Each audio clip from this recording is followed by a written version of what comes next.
Guys এখন বাজে হচ্ছে রাত 10টা। আমাদের রাতে খাবারের সময় হয়েছে, কিন্তু এখন আমার ফ্যামিলির সবাই মানে আমার বাবা মা বোন, বোনের ছেলে মেয়ে এবং আমার মেয়ে বলতেছে এখন ঠান্ডা লাউ দিয়ে রুটি খাবে।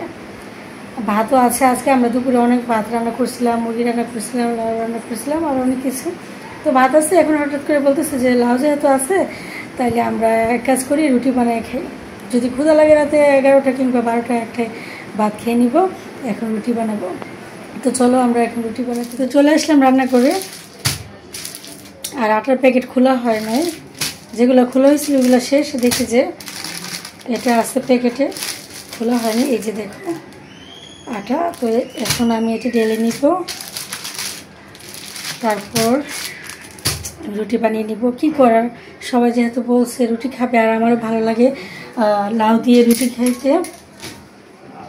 এই যে তরকারি আছে, তো লাউ দিয়ে রুটি খাইতে তোমাদের কার কার ভালো লাগে? আমার কাছে ঠান্ডা লাউ দিয়ে রুটি খাইতে ভালো লাগে এবং ঠান্ডা লাউই ভালো লাগে ভাত দিয়ে খাইতে, গরম গরম ভালো লাগে না। তো এখন আমি গরম পানি বসাই।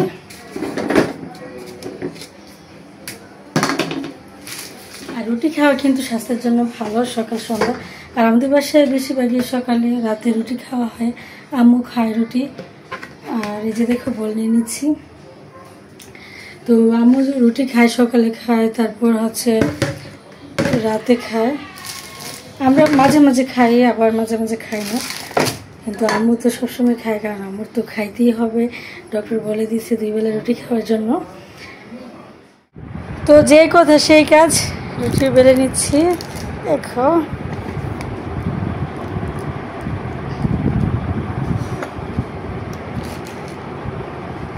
এই যে দেখো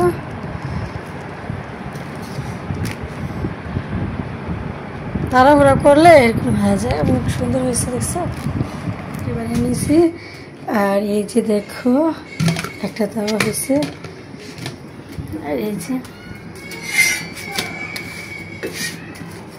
দিকে আমি দেখো রুটি ছেঁকে নিচ্ছি, ইয়াম্মি ইয়াম্মি করে খাবো এখন।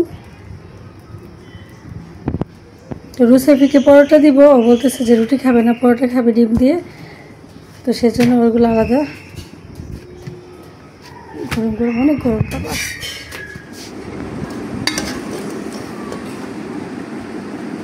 আমাকে মরিচটা দাও।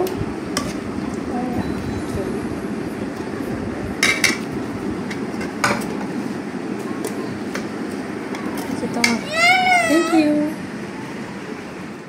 স্বাদের লাউ দিয়ে গরম গরম রুটি, বিসমিল্লাহ।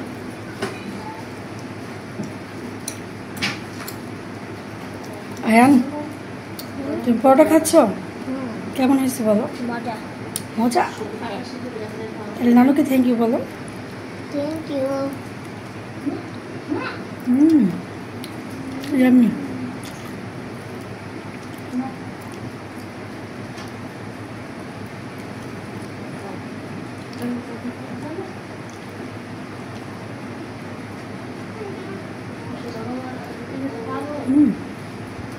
লাউ এত মজা হয়েছে মাশাআল্লাহ। তারপর দেখো মরিচ।